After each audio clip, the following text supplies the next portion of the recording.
লোকটি তার প্রেমিকার শরীরে সব টাকা পেঁচিয়ে দেয়। এই টাকা তারা ডাকাতি করে চুরি করেছিল। টাকা পাচারের এটাই একমাত্র উপায় ছিল। যদিও এটা একটু জটিল ছিল, কিন্তু কঠোরভাবে কার্যকর ছিল।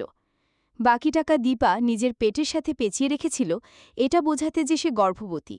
এরপর দীপা আর জ্যাক আলাদা হয়ে বিমানবন্দর দিয়ে প্রবেশ করে। দীপা প্রথমে চেক ইন করে। কাউন্টার পার করার পর সে ধীরে ধীরে লিফটের দিকে এগোয়। লিফটে উঠেই সে জ্যাকের দিকে তাকায়, কিন্তু সে আশা করেনি যে জ্যাককে নিরাপত্তাকর্মীরা আটকে দেবে। জানা গেল এটা জ্যাকের প্রথম পাসপোর্ট ব্যবহার ছিল। নিরাপত্তাকর্মীরা তাকে বিদেশ ভ্রমণের উদ্দেশ্য সম্পর্কে জিজ্ঞাসা করে। যখন আরও লোক জড়ো হতে শুরু করে, জ্যাক নিজেকে শান্ত রাখতে বাধ্য করে এবং তাদের প্রশ্নের উত্তর দেয়। দীপা উদ্বেগের ঢেউ অনুভব করে, কিন্তু সে ফিরে যেতে পারে না। তাকে জ্যাকের দ্রুত চিন্তাভাবনার উপর বিশ্বাস রাখতে হয়।